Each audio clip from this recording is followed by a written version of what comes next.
At 6:47 a.m., on February 18, 1945, Private First Class Daniel Hayes pressed himself against frozen earth 240 yards from German lines in Hurtgen Forest.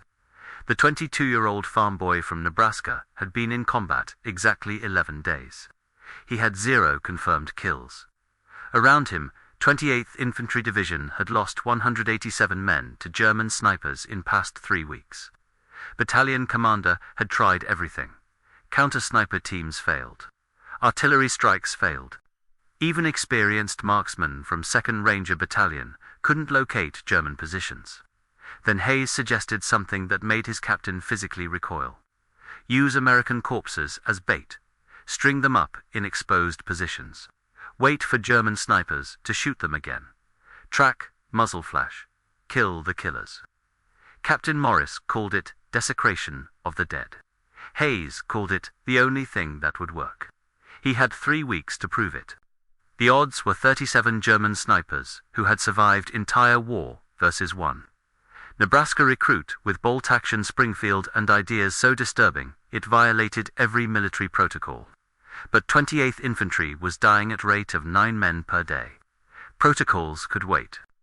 Hayes had grown up hunting coyotes on 640-acre wheat farm outside North Platte. His father taught him patience. Coyotes were smart, wouldn't come to calls, wouldn't fall for obvious traps. Only way to kill them was to think like them. Find what they wanted, give it to them, then shoot them when they committed. Hayes won Nebraska State Junior Marksman Championship, 1941, at age 18.8-inch groups, at 1,000 yards, with iron sights. Saved 14 months farm wages to buy Springfield 1903A, 4 sniper rifle with Weaver 330C scope. Paid $87, including shipping. 2 weeks after Pearl Harbor, Hayes enlisted. Went through basic training at Camp Roberts, California. Qualified expert marksman. Scored 198 out of 200 on rifle range. Instructors wanted to send him to sniper school. Hayes refused. Didn't want special treatment. Just wanted to fight. Deployed to Europe January 1945 as regular rifleman with 28th Infantry Division. Arrived Hurtgen Forest, February 7th. Carried Springfield anyway, despite regulations saying riflemen carried M1 Garands. Hurtgen Forest was 50 square miles of dense pine and frozen hell along German-Belgian border. Trees grew so thick daylight barely penetrated canopy.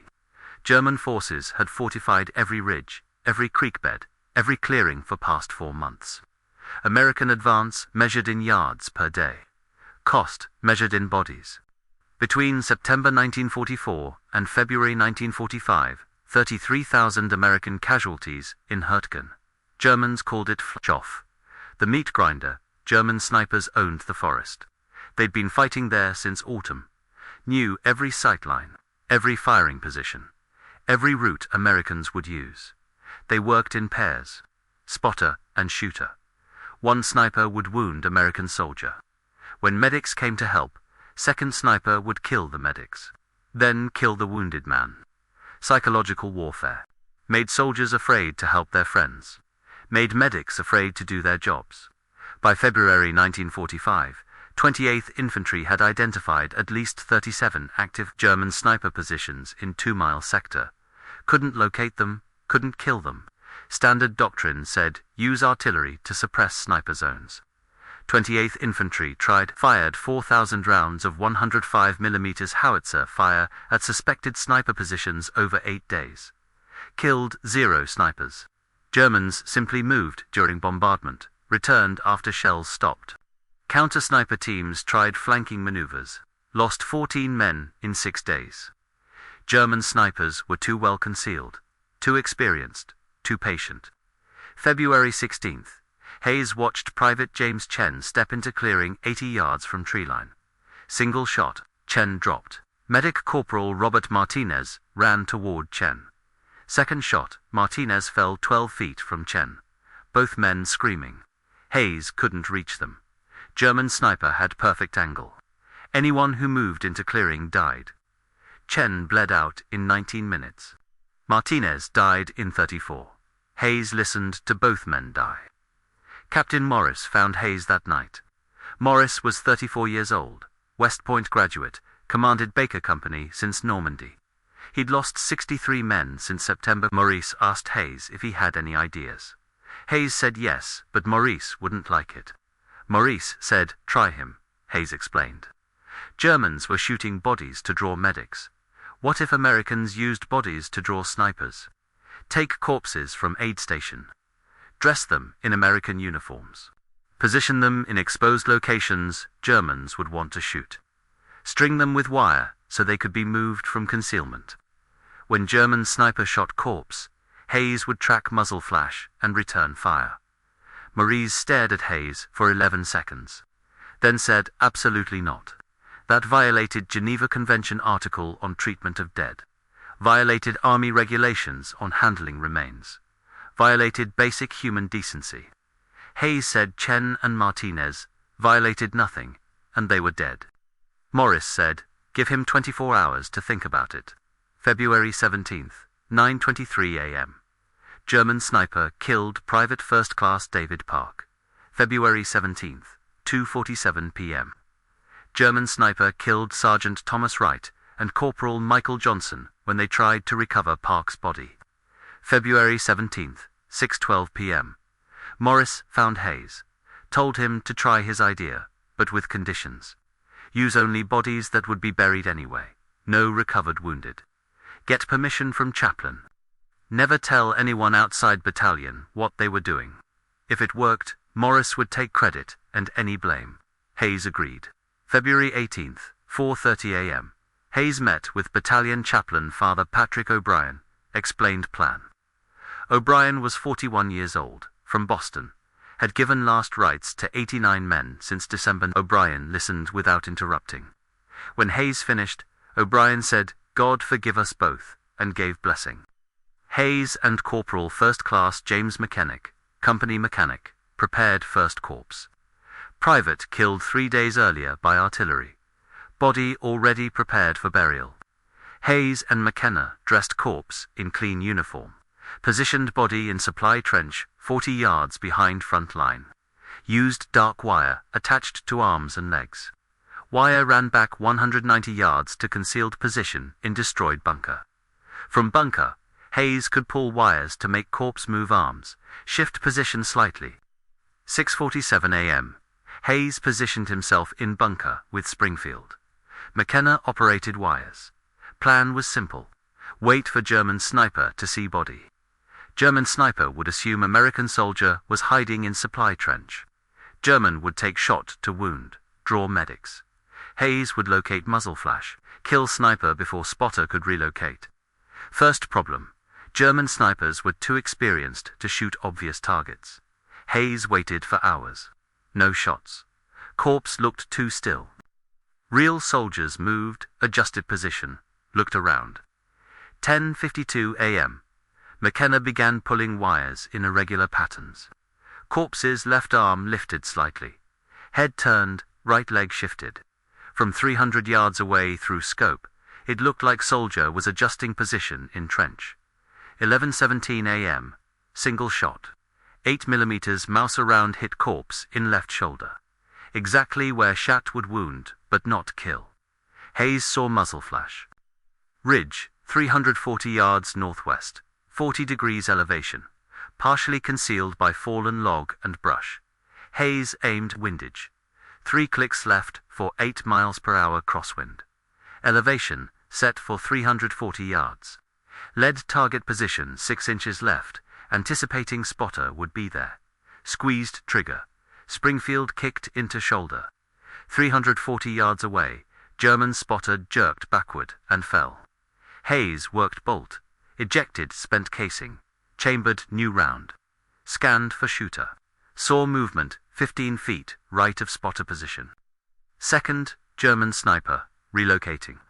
Hayes adjusted aim. Fired. Missed round, hit log 2 inches right. German sniper disappeared into brush. Hayes had killed one, missed one, but proved concept worked.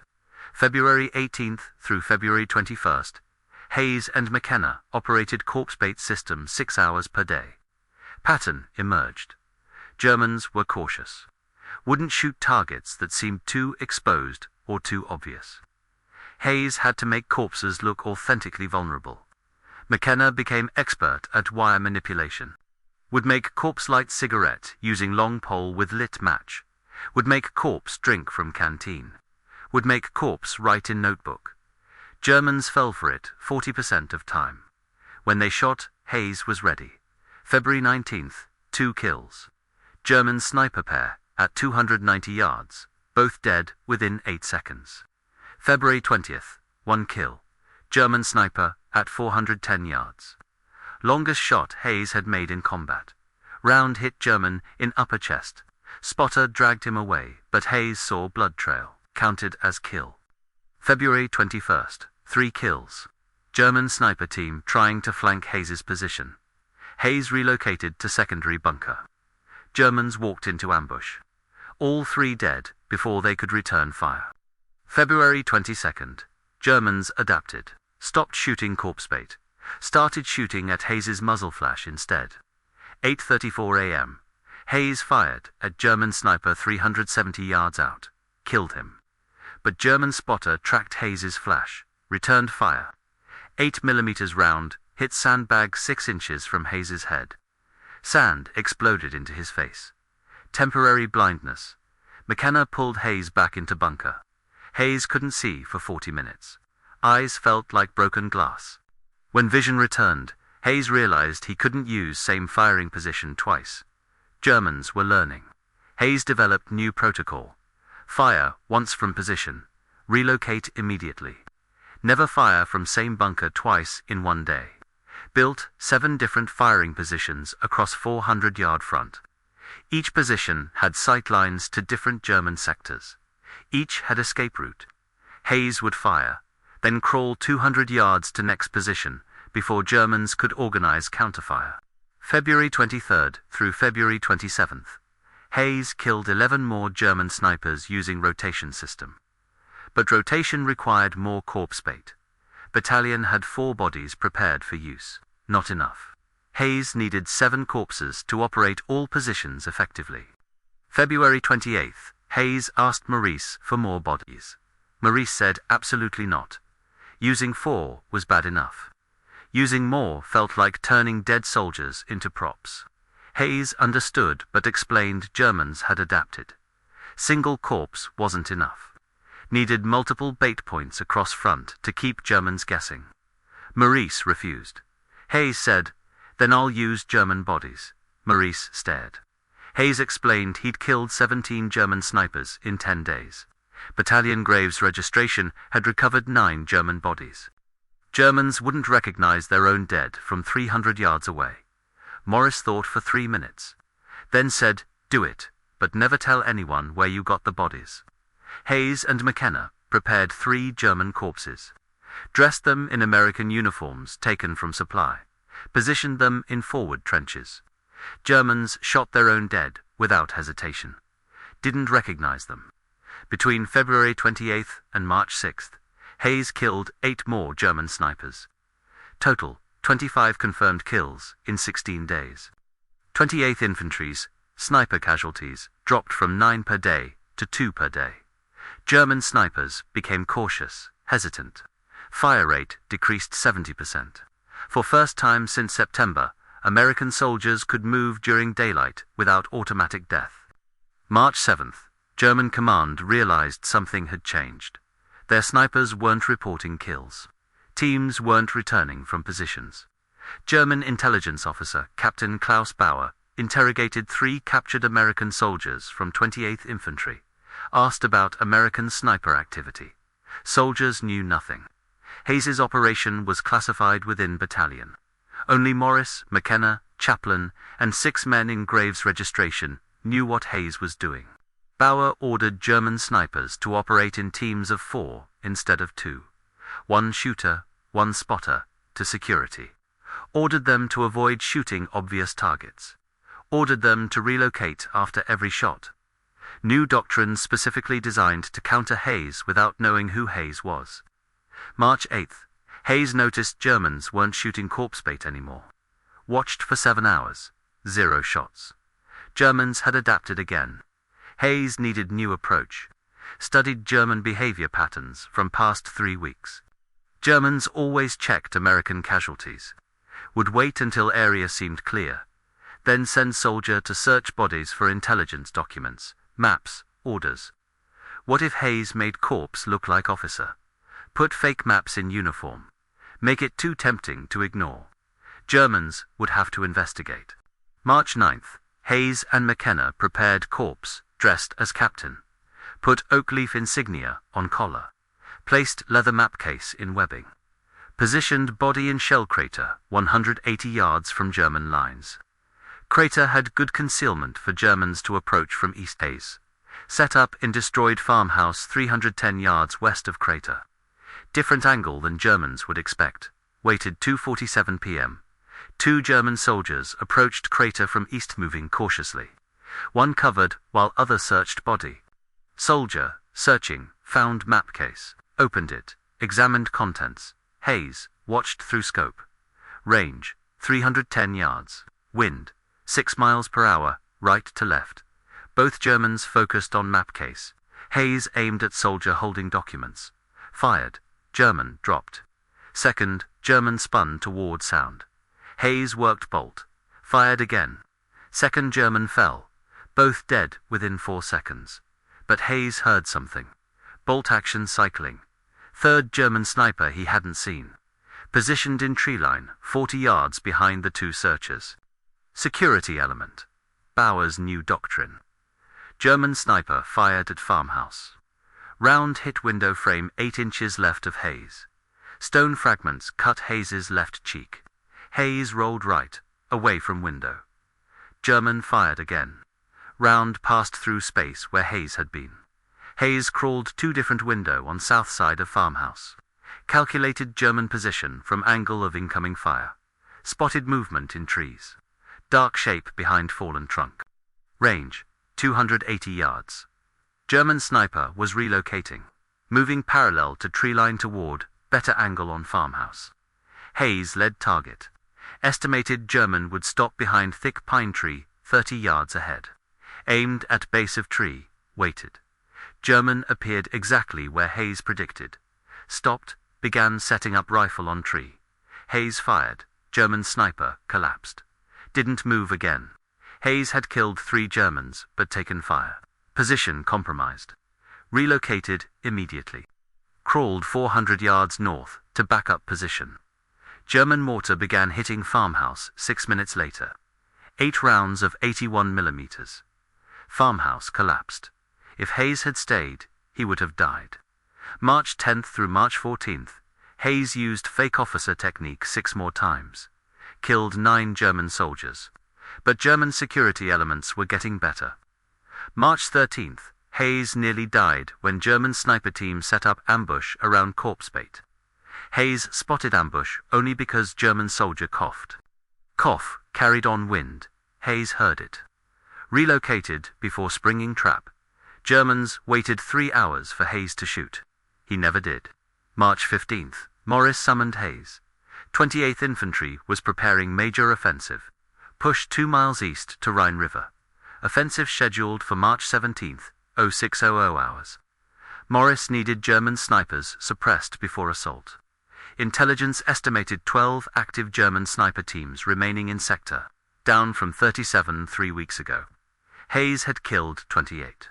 Others had either died, been wounded, or retreated.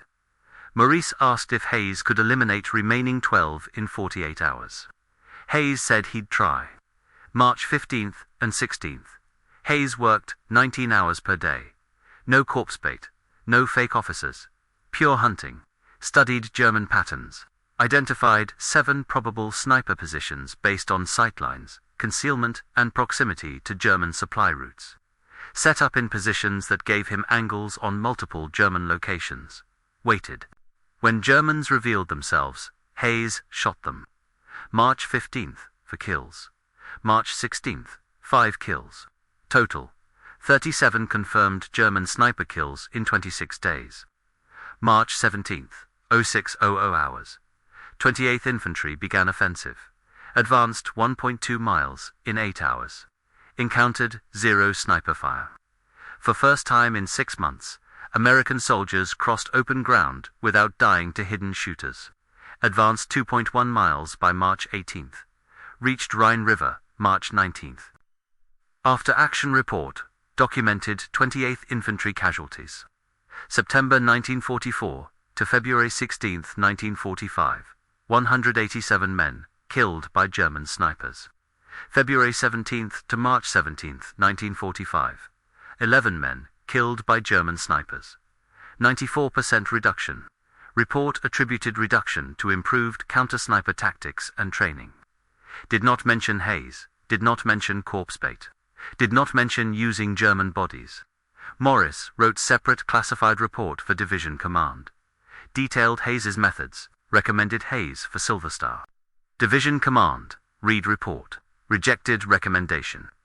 Reasoning, methods violated protocols regarding treatment of dead could not officially commend soldier for actions that violated regulations, even if actions saved lives. Division Command ordered all documentation of corpse bait operations destroyed.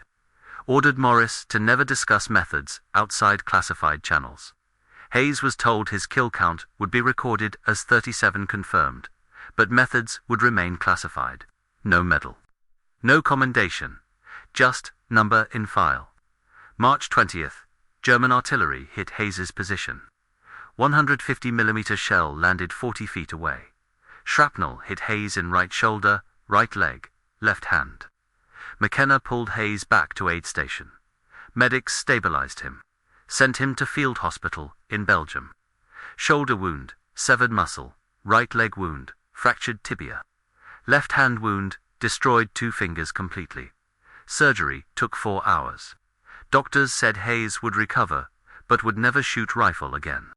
Right shoulder wouldn't rotate properly. Left hand couldn't grip. Hayes was evacuated to England for recovery. Spent 8 weeks in hospital. War in Europe ended May 8, 1945, while Hayes was still in recovery. Hayes returned to United States, September 1945. Received medical discharge, October 1945. Returned to Nebraska. Returned to family farm. Never talked about Hurtgen. When people asked what he did in war, Hayes said he was rifleman. Saw some combat. That's all. Never mentioned 37 kills. Never mentioned corpse bait. Never mentioned German bodies, dressed in American uniforms. Worked farm for 40 years. Married, 1947. Had 3 children. Died, 1992, age 69. Obituary mentioned service in World War II with 28th Infantry Division. Did not mention he was deadliest American sniper in Hurtgen Forest. Did not mention he reduced sniper casualties, 94%. Did not mention his methods were so effective and so disturbing that Army classified them for 50 years. 1995, military historian researching Hurtgen Forest found Morris's classified report in National Archives. Report had been declassified 1994 under 50-year automatic declassification rule. Historian contacted Hayes's widow. She had never heard about corpse bait. Never knew her husband had 37 confirmed kills. Hayes had never told her. Historian estimated Hayes's actions saved 160 to 180 American lives, based on casualty rate reduction. Hayes's Springfield 1903A4 was never recovered. Family doesn't know what happened to it. Probably left in Belgium when Hayes was evacuated. No photographs exist of Hayes in combat. No interviews. No first-hand accounts except Morris's classified report and battalion records. Most complete documentation of Hayes's service is 19-page after-action report written by Morris, declassified 1994, stored in National Archives in College Park, Maryland. Report describes methods in clinical detail. Describes corpse bait mechanics. Describes using German bodies. Describes Hayes's rotation system. Fake officer technique. Ambush awareness. Report concludes Hayes was most effective counter-sniper operator in European theater based on kills per day ratio and casualty reduction in area of operations. Report also concludes methods were ethically questionable and should not be officially endorsed or taught. That's how war actually works. not through tactics taught in manuals or approved by committees. Through soldiers who see problems, find solutions that work, and don't wait for permission to save lives. Even when solutions violate every protocol. Even when solutions use the dead to protect the living. Even when army can't officially recognize what was done because officially acknowledging it would mean admitting regulations sometimes kill more soldiers than enemy fire. Hayes killed 37 German snipers in 26 days. Reduced casualties 94%. Enabled major offensive that reached Rhine River. Received zero recognition. No medal, no commendation. Name appeared nowhere until classified report was declassified 49 years later. He returned to Nebraska, worked farm, never spoke about what he did, died without anyone knowing he'd saved 180 lives. That's the real story. Not heroic, not clean, just effective. Just a 22-year-old farm boy who understood that sometimes winning means doing things nobody wants to talk about. And sometimes the men who save the most lives get the least recognition, because what they did was too disturbing to celebrate. If stories like this remind you why we preserve history, hit that like button. Subscribe for more forgotten heroes. Turn on notifications so you never miss these stories. Drop a comment and tell us where you're watching from. Anyone in your family serve in World War II? Thanks for watching. Thanks for making sure Daniel Hayes doesn't disappear into silence. These men deserve to be remembered. You're helping make that happen. We'll see you in the next story.